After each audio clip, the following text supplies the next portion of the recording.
Hello everyone, my name is Antonio Carlos Ruiz. I am Director of Economia Creativa.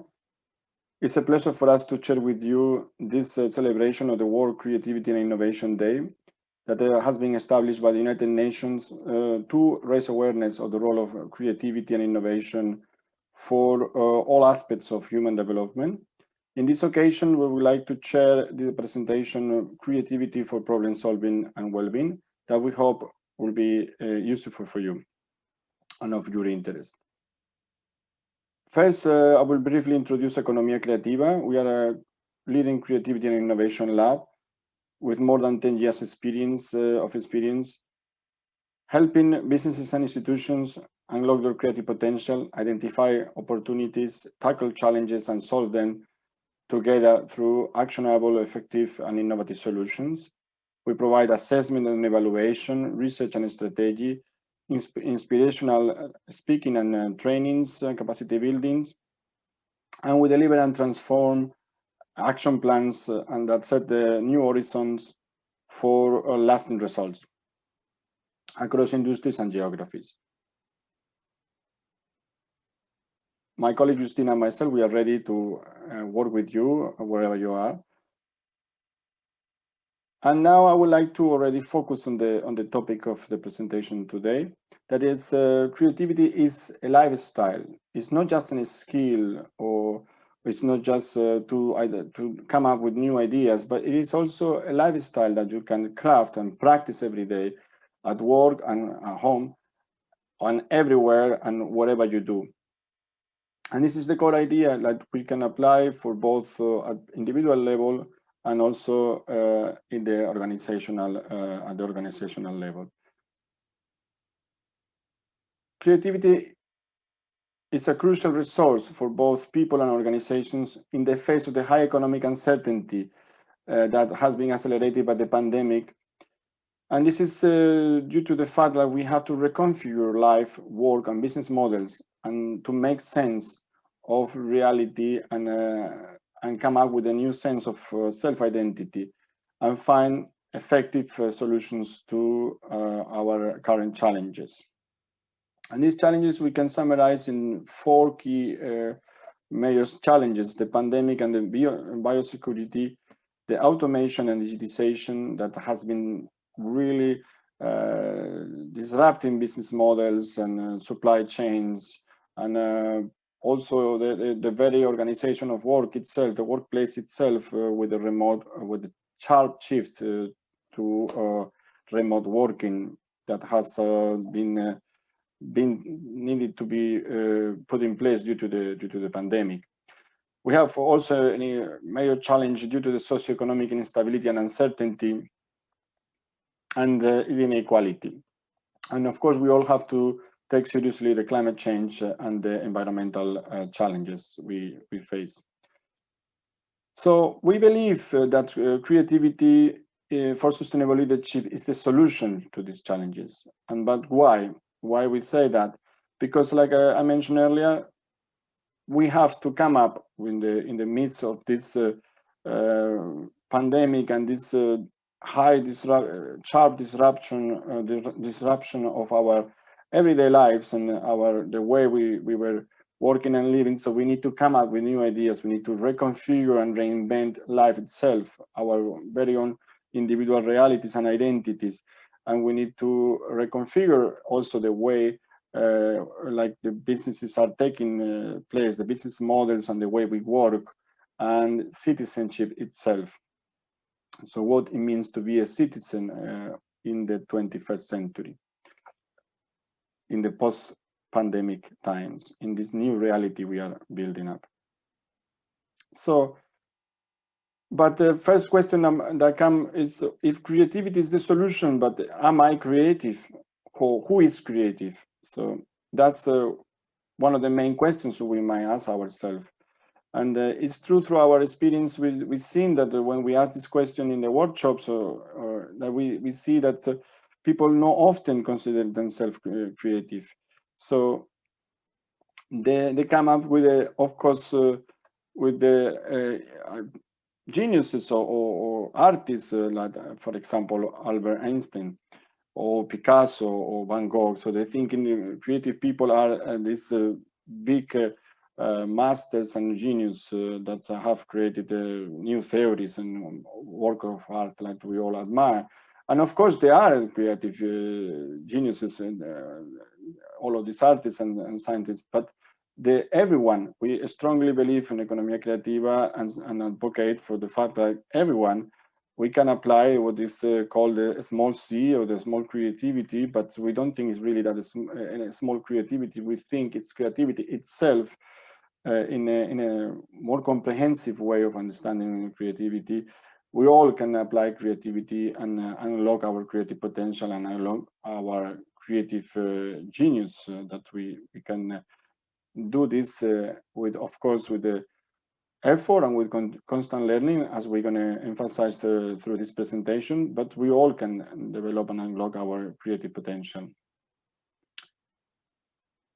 But we also believe this not just as our own belief that we advocate for this throughout our experience and our work, but also through our research. In the last year, in the 2020, we published Mapping Creativity in the European Union, a research that was part of our work, our creative work during the lockdown. And in this research, we have constructed two indexes, the Creative Society Index and the Creative Talent in Workplaces Index.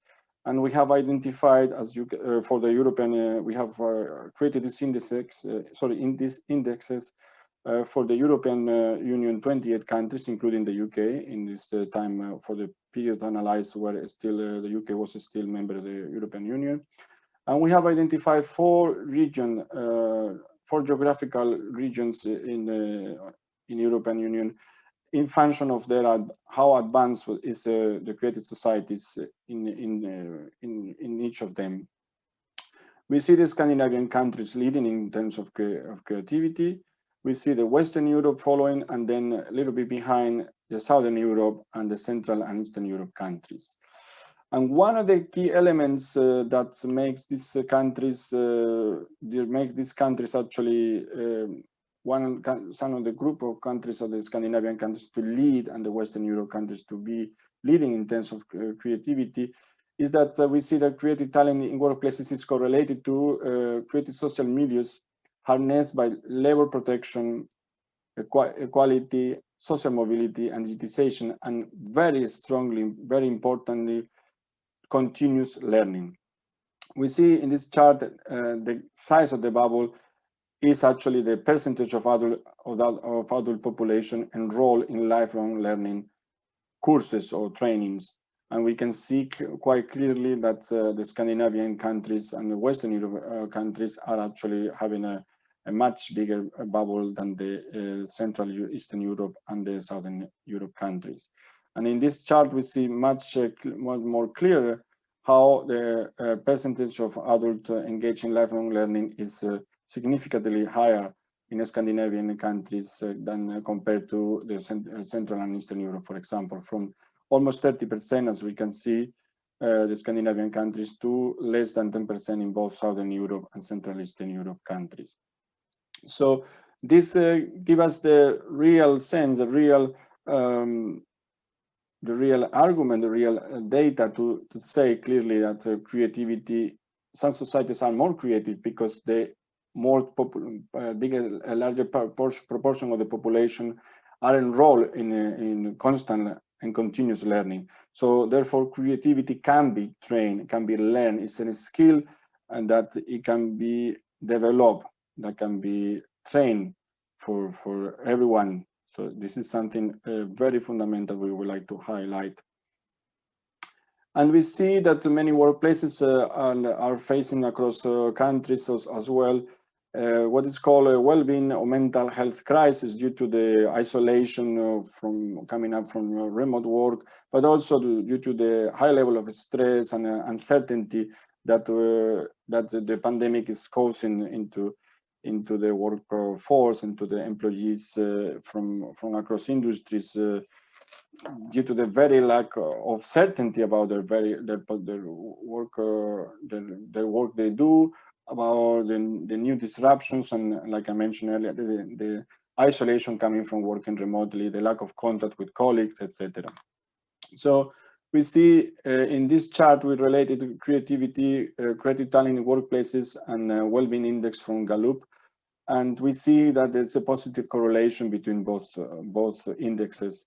So this we can put in together these two conclusions from the continuous learning and from well-being. We can see that creativity can be trained and transformed, as we're going to see further through the presentation, into a lifestyle for both people and organizations, improving self and organizations functioning, and ultimately well-being. So the creativity can be an essential resource to tackle this well-being crisis, this identity dissonance, or this to rebuild our very realities and individual level, and also the organization culture in the businesses and institutions that has been disrupted due to the pandemic and remote working and all of the challenges put into the business models and organization operations. But the question is how we can do that, how people and organizations can unlock creativity for problem solving and well-being. So how to do this in practice, in a practical level. So in this, for answering this, we would like to, this question, we would like to provide a few tips to help you both at the individual level and for businesses and organizations to unlock creativity for problem solving and ultimately for improving well-being. For people, is at the individual level, everyone can craft your very own creative lifestyle, and from small creative acts like I don't know, sketching or baking bread or small things like that. You can transform this into habits and ultimately through behavioral change into your own very own rituals that you can apply at personal things, but also your attitude and approach to work. So you can develop this by yourself, and we provide resources in our website. You can find the guide, 12 steps, the guidelines for 12 steps, for a creative lifestyle, designed by my colleague Justina, that you can download. And we have a full dedicated section in our website for the creative lifestyle, in which you can find, apart from the guideline, you can find podcasts, videos, and other articles that can help you throughout this process of crafting your own creative lifestyle. It's essential to keep learning anywhere at any time with an open mind and curiosity, and keeping an attitude of being a beginner. So keep always this sense of it's all to be discovered yet, and this is essential for creativity. To have a sustainable and healthy way of living, from eating habits and nutrition to exercising regularly, is to be active every day is fundamental.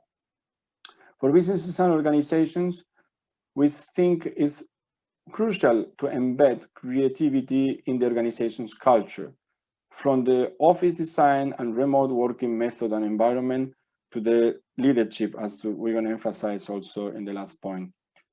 Attracting and nurturing talent, providing opportunities to continuous learning and training, and applying creativity transversally across the whole business functions and value chain and ecosystem.